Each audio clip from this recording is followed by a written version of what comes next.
Welcome to food tech academy. So இன்னைக்கு நம்ம என்ன பார்க்க போகிறோம் அப்படின்னா டிஎன்பிசி குரூப் 2ஓட ப்ரிலிம்ஸான ப்ரீவியஸ் இயர் கொஸ்டின் பேப்பர் ஒரு குயிக் ரிவிஷனாக நம்ம பார்த்துடலாமா?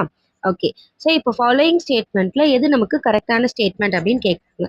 ஸோ எது நமக்கு கரெக்டான ஸ்டேட்மெண்ட் அப்படின்னா ஆப்ஷன் பி பார்த்தீங்க அப்படின்னா, so rapid sustainable and more inclusive growth are main target of 11th 5-year plan. ஓகேங்களா? ஸோ இதுதான் வந்து நமக்கு கரெக்டான ஒரு ஸ்டேட்மெண்ட்.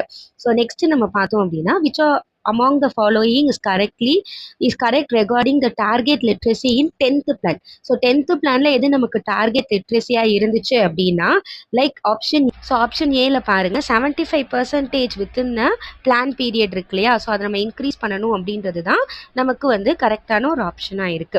ஸோ 8th கொஸ்டின் பார்த்தீங்கன்னா ஃபாலோயிங் ஸ்டேட்மெண்ட்ல எது கரெக்டான ஆன்சர் அப்படின்னு நம்ம கேட்குறாங்க. ஸோ கரெக்டான ஆன்சர் பார்த்தீங்க அப்படின்னா both are not eligible for reappointment. அதாவது சென்ட்ரல் சிஐசியாக இருக்கட்டும், ஸ்டேட் சிஐசியாக இருக்கட்டும், ஸோ ரெண்டுமே நமக்கு ரீஅப்பாயின்மெண்ட்டுக்கு பார்த்தீங்க அப்படின்னா எலிஜிபிள் கிடையாது. ஸோ இதுதான் நமக்கு கரெக்டான ஆன்சர்.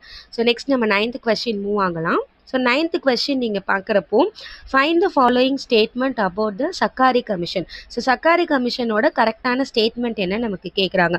ஸோ சக்காரி கமிஷனில் பார்த்தீங்க அப்படின்னா கமிஷன் எப்போ recommended to scrap the article. So நமக்கு 356 and commission recommended that residuary power of taxation should be given to the states. இந்த ரெண்டு ஆப்ஷன் தான் நமக்கு கரெக்டான ஆப்ஷனாக இருக்குது. So next question. ஸோ இப்போ நெக்ஸ்ட் என்ன கொஸ்டின் நமக்கு கேட்குறாங்க அப்படின்னா ஸோ பிரசிடென்ட்டோட நேம்லாம் கொடுத்துட்டு ஸோ அவங்க எந்த இயர் வந்து எலெக்ட் ஆனாங்க அப்படின்னு நமக்கு கேட்குறாங்க. ஸோ எந்த இயர் எலெக்ட் ஆனாங்க அப்படின்னா இதில் ரெண்டு ஆன்சர் தான் நமக்கு கரெக்ட். ஃபருக்குதீன் அலி இருக்காங்க இல்லையா? ஸோ அவங்க வந்து 1974 சஞ்சீவா ரெட்டி பார்த்தீங்க அப்படின்னா 1977. ஸோ இந்த ரெண்டு ஆப்ஷன் தான் நமக்கு கரெக்டான ஆன்சர். ஓகே. ஸோ நெக்ஸ்ட் நம்ம பார்த்தோம் அப்படின்னா இன்கரெக்டாக எது மேட்ச் ஆயிருக்கு அப்படின்னு சொல்லி நமக்கு கேட்குறாங்க. ஸோ இதில் எது நமக்கு இன்கரெக்டாக மேட்ச் ஆயிருக்கு அப்படின்னு பார்த்தீங்க அப்படின்னா ரெண்டு article. So Article 23 and 20. So protect against the arrest and the right to freedom. Free movement இந்த ரெண்டு ஆர்டிக்கல் வந்து நமக்கு இன்கரெக்டாக மேட்ச் ஆயிருக்கு. 18 21 நமக்கு வந்து கரெக்டான ஒரு ஆர்டிக்கல் தான். ஸோ நெக்ஸ்ட் கொஸ்டின் நம்ம பார்க்கலாம். ஸோ நெக்ஸ்ட் கொஸ்டின் பார்த்தீங்க அப்படின்னா which Vedic god described as the destroyer of cities. So எந்த வேதிக் காட் வந்து டெஸ்ட்ராயர் ஆஃப் சிட்டிஸில் வந்து ப்ரெசென்ட் ஆயிருக்கு அப்படின்னு கேட்குறாங்க. எந்த காட் ப்ரெசென்ட் ஆயிருக்கு? காட் வந்து இந்திரா வந்து ப்ரெசென்ட் ஆயிருக்கு.